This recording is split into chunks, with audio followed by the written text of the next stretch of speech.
Em todo o mundo, neste momento, 1 bilhão de pessoas está sentindo sono. Muito sono. Não necessariamente aquele sono do fim do dia, mas o sono de quem tem dormido muito mal. A fisioterapia pode ajudar essas pessoas, prevenindo até acidentes. Este é um campo que está em expansão. Você sabia?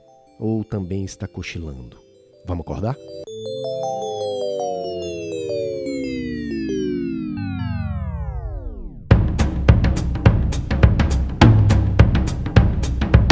Olá, tudo bem? Que bom que você está aqui para a 15ª edição do Físio e TO em Movimento. Tudo o que rola na fisioterapia e na terapia ocupacional em um só podcast. Eu sou o Túlio Fonseca, eu sei que a minha voz não parece, mas é isso mesmo. Gerente de comunicação aqui do Crefito 3. E eu sou a Mônica Farias, jornalista do Crefito 3.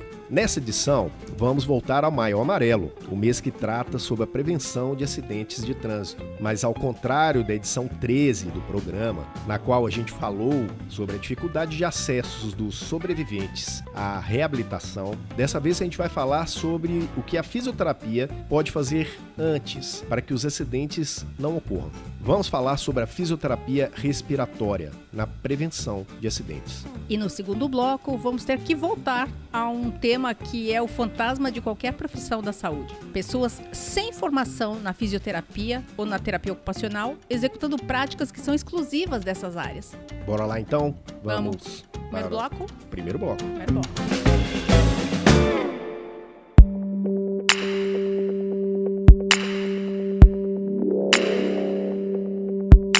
Mônica, já falamos aqui no podcast, na edição 13, sobre todos os problemas que giram em torno de uma questão grave no país, que é a dificuldade de saber dados a respeito da oferta de reabilitação em fisioterapia e também em terapia ocupacional para os sobreviventes de acidentes de trânsito, pedestres, motoristas, motociclistas. Quem levantou essa bola de que isso é um grande problema foi o pessoal da Associação Brasileira de Fisioterapia Traumato-Ortopédica, que realizou um estudo que, em suas conclusões, demonstrou que as vítimas, depois que recebem a alta hospitalar, saem de uma planilha de estatísticas bem consolidada sobre os acidentes do trânsito e vão para um buraco negro. Ninguém sabe para onde vão, ninguém sabe quantos e por quanto tempo, em que nível essas pessoas recebem reabilitação, se recebem. E isso é um problema porque sem números, sem dados, fica meio difícil construir políticas públicas específicas para essa população. E para quem se interessar em se aprofundar nesse tema, é só buscar no nosso canal do YouTube, no Spotify, no SoundCloud, o podcast número 13. Mas a atuação profissional neste universo do Maio Amarelo não se restringe à assistência aos acidentados. Tão importante ou até mesmo mais importante do que a assistência pós-acidente é poder atuar para que esses acidentes nem mesmo venham a acontecer. Melhor, né? Melhor. Ou seja, atuar na prevenção de acidentes automobilísticos. E neste cenário de prevenção, a gente fala muito especificamente da atuação do fisioterapeuta, mais especificamente ainda da fisioterapia respiratória e ainda mais especificamente do fisioterapeuta que trabalha com a área respiratória com foco nos distúrbios do sono. E a gente especificou e vai chegar num público pequeno de bem atuação, restrito, né? São profissionais que estão realmente atuando, vendo o grande problema que a gente tem na mão, mas ainda é um conjunto pequeno de profissionais, né? Para a gente aqui no podcast foi uma revelação importante quando descobrimos que nossas pesquisas sobre o Maio Amarelo, que muitos dos acidentes de trânsito são decorrentes de fadiga do motorista. Sono, gente, a gente está falando de sono. Um estudo da Associação Brasileira de Medicina do Tráfego indica que 60% dos acidentes envolvendo motoristas de ônibus e caminhões ocorrem por sonolência. É a terceira maior causa de acidentes, atrás apenas do uso de álcool, drogas e do excesso de velocidade. Sonolência fora de hora de forma bem frequente é sinal de que alguma coisa não vai bem com a saúde da pessoa. Ela pode estar sendo vítima de algum dos diferentes distúrbios do sono. Mas pra gente aqui, um deles interessa mais e tem tudo a ver com a atuação preventiva da fisioterapia. Alguém adivinha aí qual é esse distúrbio? Bom, se você ainda não sabe, a gente traz para vocês a palavra do Dr. Marcos Veiga, que é fisioterapeuta e atua há mais ou menos 10 anos na área do sono. Um dos principais índices de acidente, fora a imprudência, que é você dirigir cansado.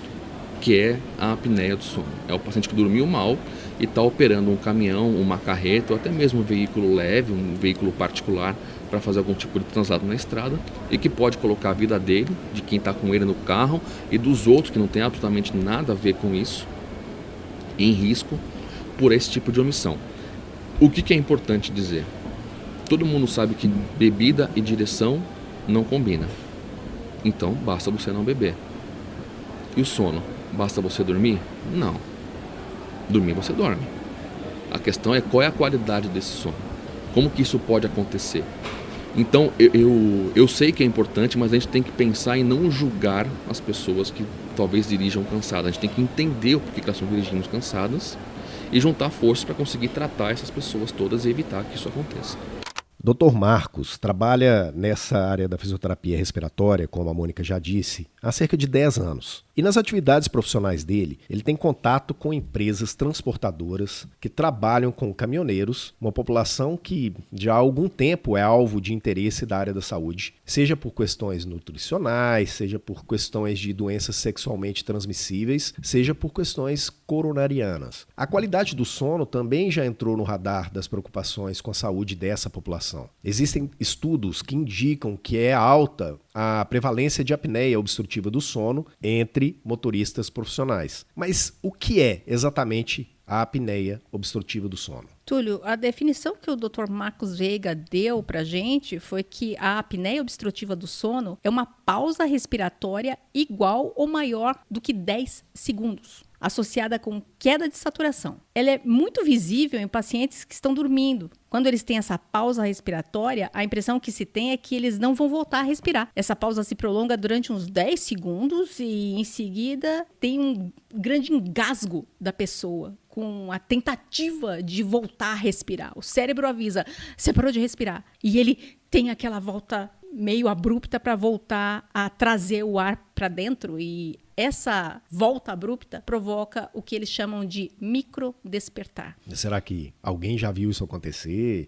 Já se pegou num quadro semelhante a isso? A pessoa provavelmente não percebe. Isso tudo acontece muito rápido e muitas vezes o paciente não se dá conta de que isso aconteceu mesmo. Só que isso não acontece uma ou duas vezes durante a noite, né? A pessoa foi lá e teve a obstrução, ficou 10 segundos sem respirar, voltou naquele susto. Não, isso acontece muito. Acontece tantas, mas tantas vezes, que pode variar de um mínimo de 10 vezes até 130 vezes em uma hora. Você acordar vezes? 130 vezes nesse susto em uma hora. Então quer dizer, o cara... Vamos fazer uma conta aqui, é planilha, né, gente? O cara tem 8 horas, entre aspas, de sono, 130 vezes ele vai...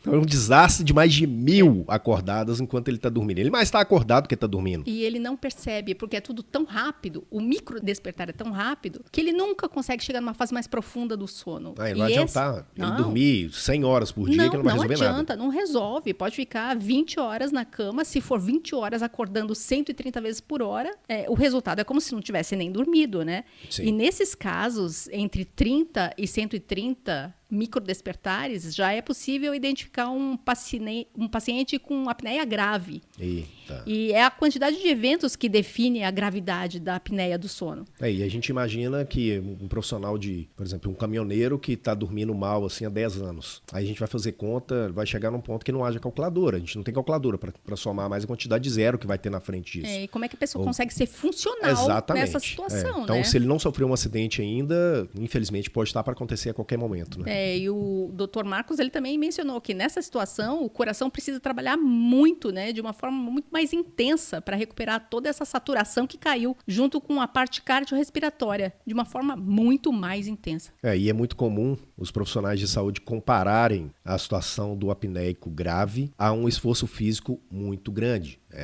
Isso é básico, né, da gente imaginar. Então, é como se o paciente com apneia obstrutiva do sono corresse uma maratona todas as noites. Não vai descansar nunca, o coitado. É muito comum o paciente permanecer adormecido por 8 horas e ainda assim continuar cansado. É um sono que nunca é reparador. Na apneia obstrutiva, pode ocorrer da via aérea ficar 100% fechada. E essa causa é mecânica e pode estar associada ao tamanho da língua, à posição do palato, gordura corporal, inclusive o Dr. Marcos ele mencionou que a gente vê a gordura, a pessoa engordar, a pessoa não engorda só para fora, ela engorda para dentro também, né? Sim. E isso pode contribuir para o colabamento da via aérea. Para o Maio Amarelo, a importância de se trazer a apneia do sono para o centro do debate é que esse distúrbio do sono está provocando acidentes, provocando mortes. Essas pessoas estão dormindo mal, acordando cansadas e dirigindo veículos. Não adianta a pessoa dormir 8, 10, 12 horas por dia se a qualidade do sono for ruim. É exatamente sobre isso que o Dr. Marcos Veiga falou com a gente.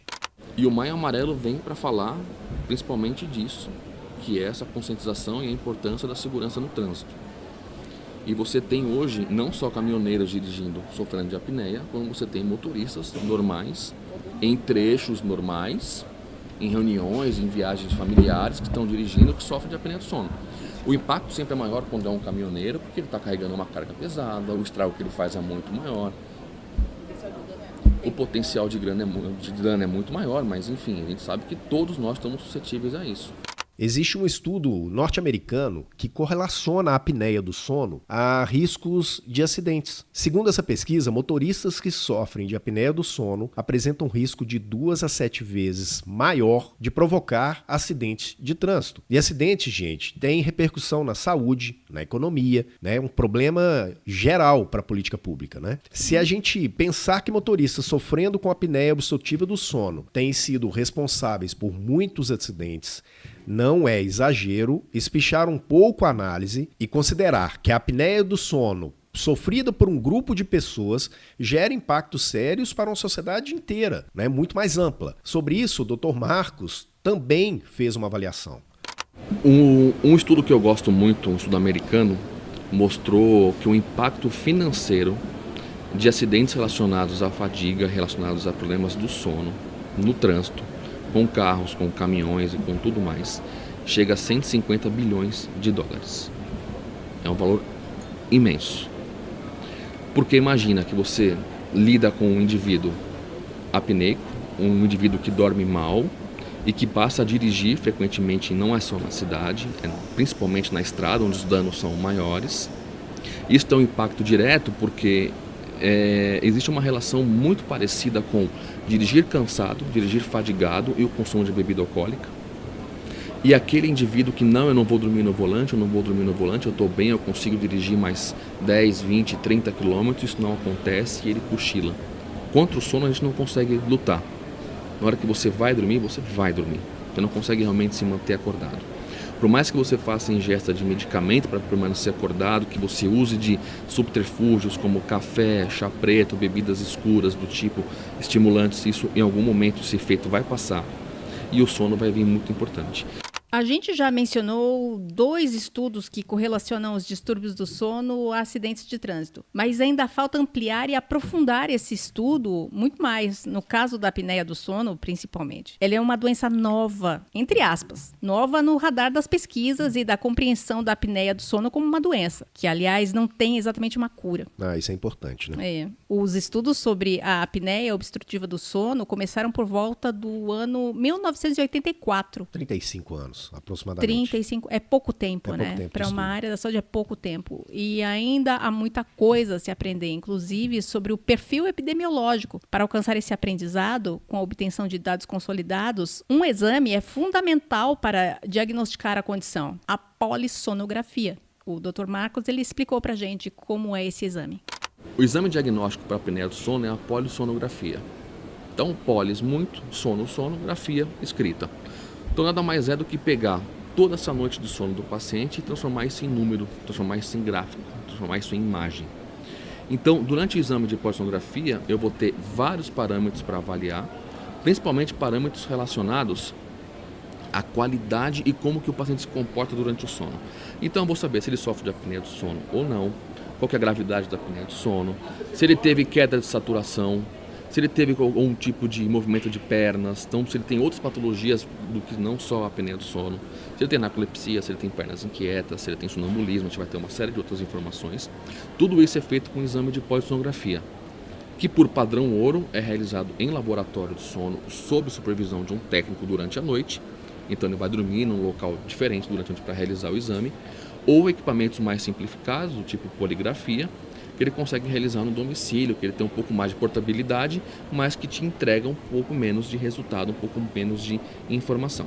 Mas são caminhos diferentes e a pessoa que vai definir por qual modelo seguir é o médico. Se ele, para aquele caso, ele precisa de um exame de polissonografia ou se ele precisa de um exame de poligrafia ou polissonografia mais simplificada para atingir aquele público e atender aquele paciente.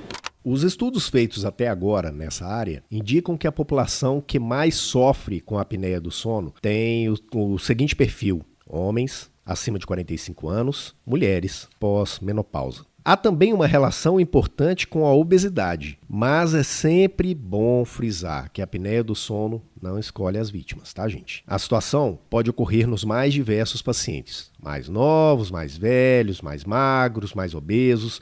Existe essa ocorrência mais acentuada em homens de meia idade, mas isso não é uma regra. Como já dissemos, faltam estudos. Durante a entrevista, o Dr. Marcos ele citou um estudo que indica que por volta de 33% da população do estado de São Paulo sofre com a apneia do sono. É um índice bem grande e na literatura mundial já é diferente. Esse índice varia bastante, entre 4% e 8% da população. Tem estudos que falam de 12%, tem estudos que falam de 15%, varia muito. E por isso a gente repete, faltam estudos. Além de estudos, falta muito mais coisas, como explica o Dr. Marcos Veiga. O que a gente sabe é que tem uma quantidade imensa de pessoas aí fora sofrendo de apneia do sono, que não tem a menor ideia que sofrem de apneia do sono. E é difícil encontrar profissionais que consigam diagnosticar essa apneia do sono também. Então eu tenho 2 ciclos viciosos muito negativos nesse ponto. A pessoa que sofre e não sabe, e aquela que sabe que tem, mas não consegue ter um diagnóstico claro, porque falta profissionais formados nessa área. Agora vamos à cereja do bolo para fisioterapeutas? Faltam profissionais qualificados no mercado. E falta muito mais, o que deixa muito mais dramático quando a gente traz de volta essa questão da apneia para o Maio Amarelo. O Dr. Marcos desenhou para a gente como está esse cenário de carência no Brasil atualmente. Qual que é o grande problema da apneia no seu contexto geral?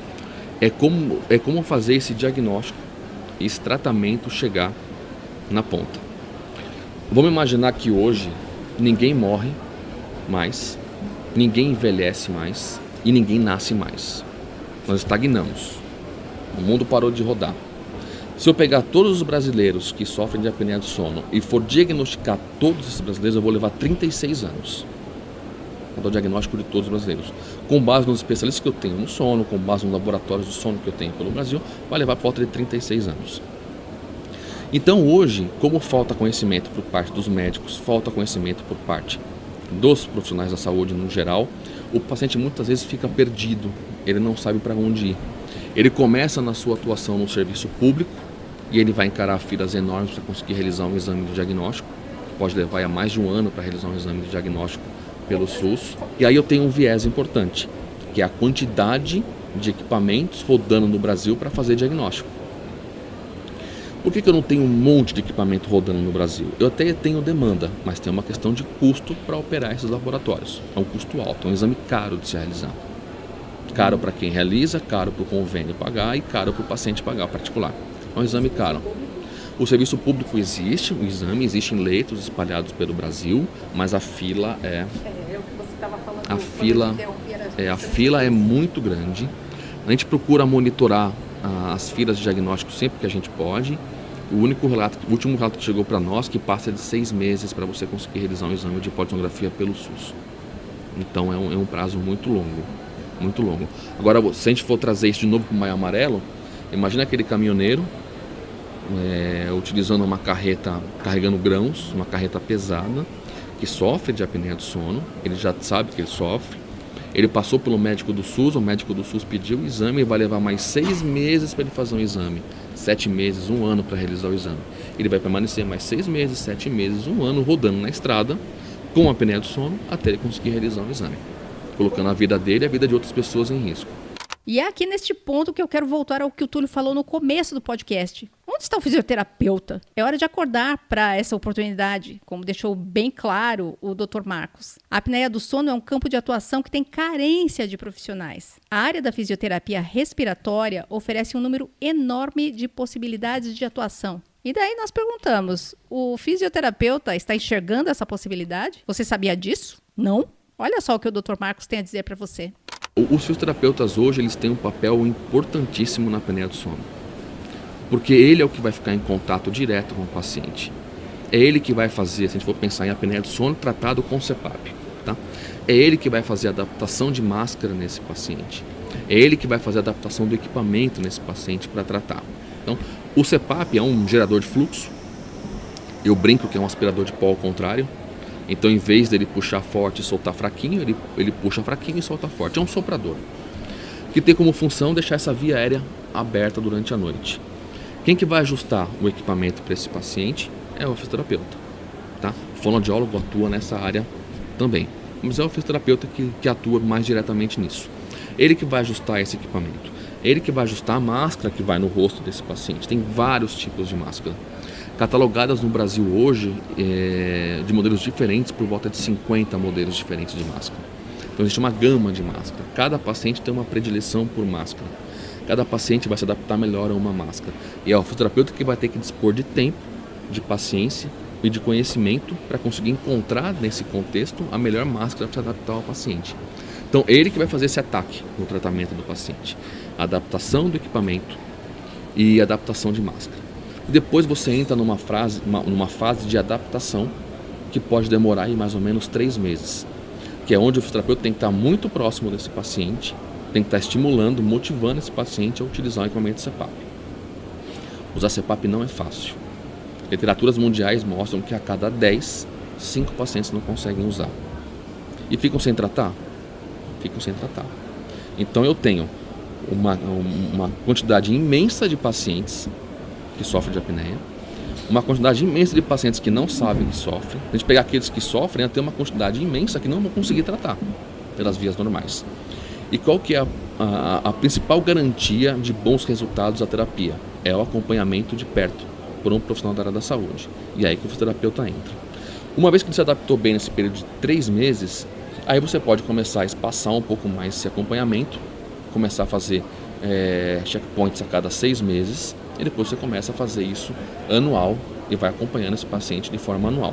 Gente, vamos acordar para tudo isso que esses 2 podcasts que abordaram o Maio Amarelo trouxeram de aprendizado? Existe espaço para a atuação das profissões nessa questão dos acidentes de trânsito, tanto na prevenção quanto na reabilitação. O CREFITO 3 trouxe, através do podcast, informações valiosas para os profissionais. A partir daí, é muito importante o empenho e a dedicação de cada um para encontrar o seu lugar de atuação neste cenário, certo? Todos acordados? Então concluímos aqui o primeiro bloco e vamos para o segundo, falar dos fantasmas que assombram a físio e a TO, pessoas sem formação na área que oferecem essas práticas à sociedade.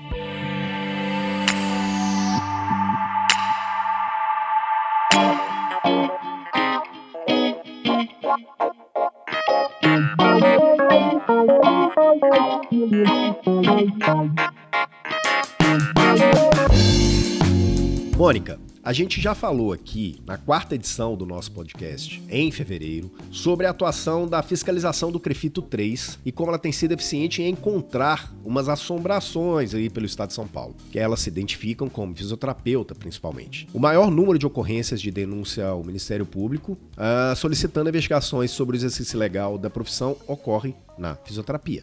Normalmente o que a fiscalização encontra são estudantes de graduação em fisioterapia ou então ex-estudantes que abandonaram a graduação oferecendo atendimento em fisioterapia. Já encontramos pessoas não formadas oferecendo serviços na área da fisioterapia estética e também na fisioterapia ortopédica. E só nos primeiros 5 meses deste ano, o CREFITO 3 já apresentou 12 denúncias ao Ministério Público para abertura de investigação criminal sobre exercício ilegal da profissão. O caso mais recente foi aqui mesmo em São Paulo. Desta vez, a falsa físio era proprietária de uma clínica de estética, na qual executava procedimentos de fisioterapia estética, como depilação a laser, criolipólise, com equipamentos utilizados por fisioterapeutas. O relatório da denúncia apontou também que o tratamento da criolipólise executado pela falsa fisioterapeuta teria causado danos à saúde de uma paciente. Além disso, a fiscalização verificou que a falsa profissional também é proprietária de um estudo de Pilates e que divulgava ofertas de seus serviços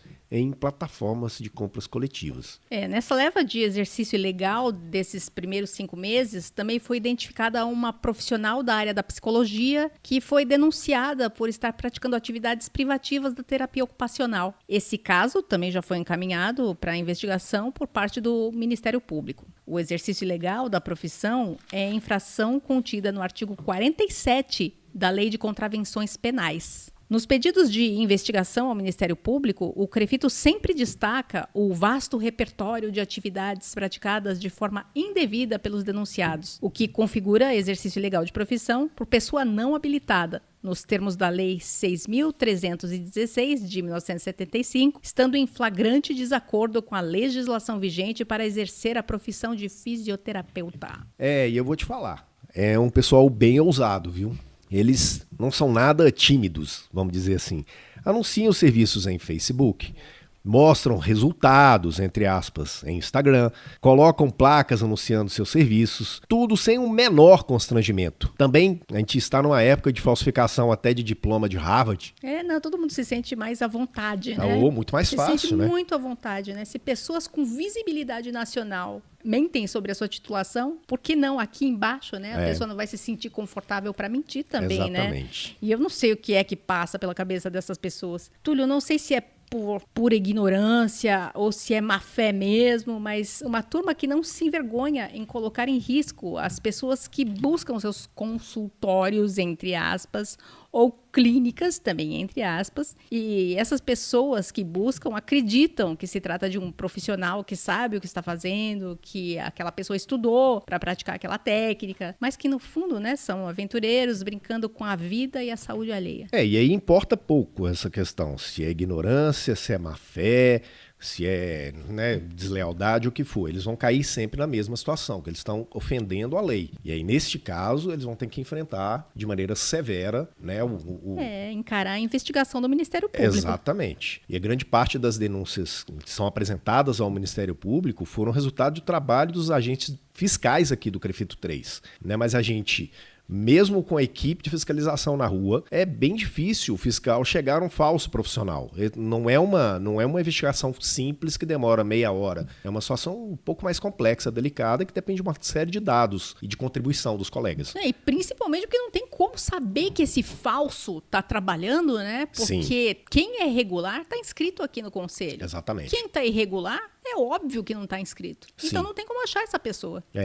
E o departamento de fiscalização não tem como saber se existe essa pessoa e se ela está exercendo de maneira ilegal a profissão, se ela não está registrada. É por isso mesmo que é importante a denúncia, gente. Tem que denunciar. Se você sabe de algum caso, denuncie. Se existe a desconfiança, também vale a denúncia. A pessoa não vai ser...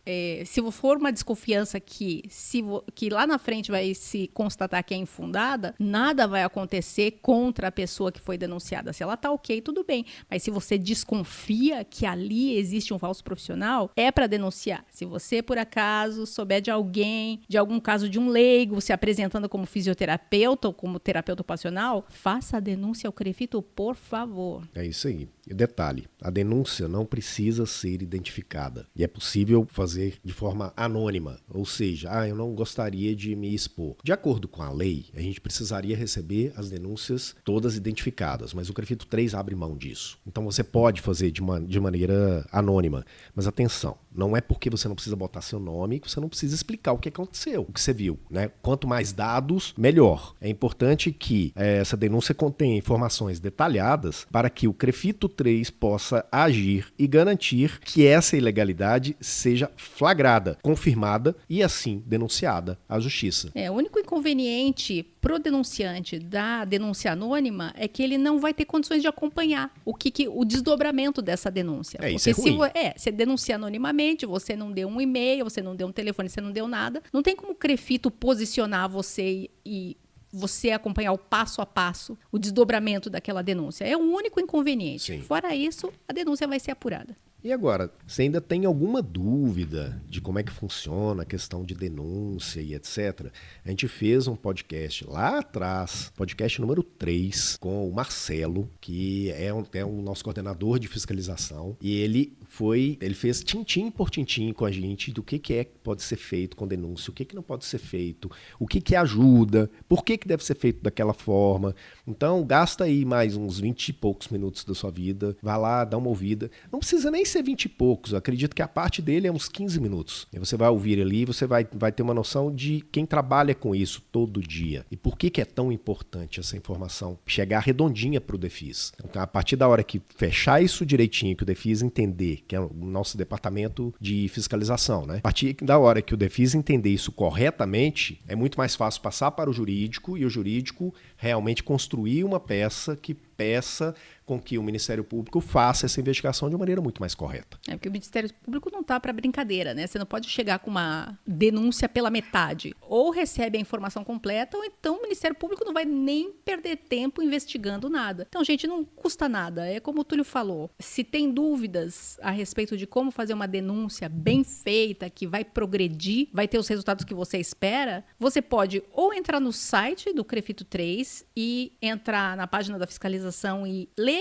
como se faz uma denúncia passo a passo, ou então ouvir o podcast número 3, que foi ao ar em fevereiro desse ano. Isso mesmo.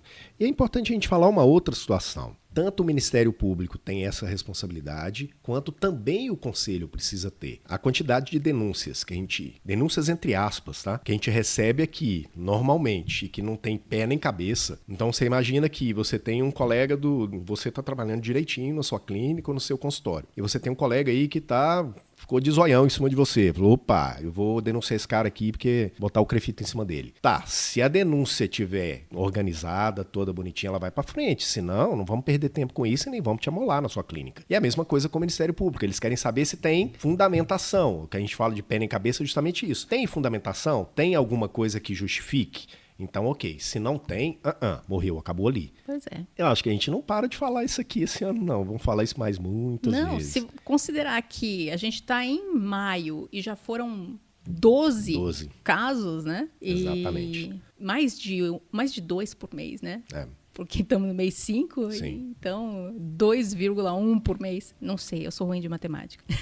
Mas a gente ainda vai voltar. É triste admitir isso, é triste assumir. Triste e não triste, né? Por um lado, é bacana ver a fiscalização na rua trabalhando e tendo resultado. Isso. E o lado triste é que a população acaba sendo prejudicada por pessoas de fé. E eu vejo ainda um outro ponto importante é que a denúncia chegou direitinho para o CREFITO. Então, quer dizer, os dados que foram colocados ali realmente funcionaram, deu certo. Então, a gente teve casos que o próprio paciente fez a denúncia. Sim, teve. A gente teve casos de profissionais que, olha, tem uma coisa estranha ali. Estão fazendo aqui as técnicas e não estão chegando em lugar nenhum.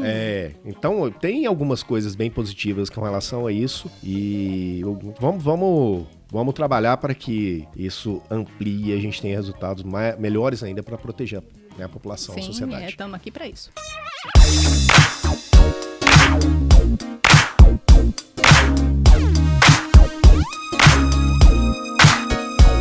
Bom, e assim a gente conclui essa edição do podcast Físio e TO em Movimento. Eu sou o Túlio Fonseca, gerente de comunicação do CREFITO 3. Eu sou a Mônica Farias, jornalista do CREFITO 3. A produção de áudio é do editor de vídeo aqui do CREFITO 3, que é o Rodrigo Cavalheiro. O CREFITO 3 está no Facebook, no Instagram, no YouTube, Twitter, SoundCloud e Spotify. E a gente sempre fala isso, mas a gente gostaria de perguntar, você já conhece essas ferramentas? E tem muita coisa muito legal para você lá. E se você quiser entrar em contato com a comunicação do CREFITO 3, vai lá, e-mail, imprensa@crefito3.org.br. E você, tem gostado do nosso podcast? Compartilha com os colegas? Gente, vamos lá, aproveita, esse é seu. E fala pra gente aonde você tá ouvindo. Na academia, no trânsito, no metrô, se for no trânsito, acordado, pelo amor de Deus, hein? É em casa. Conta aí, a gente quer saber.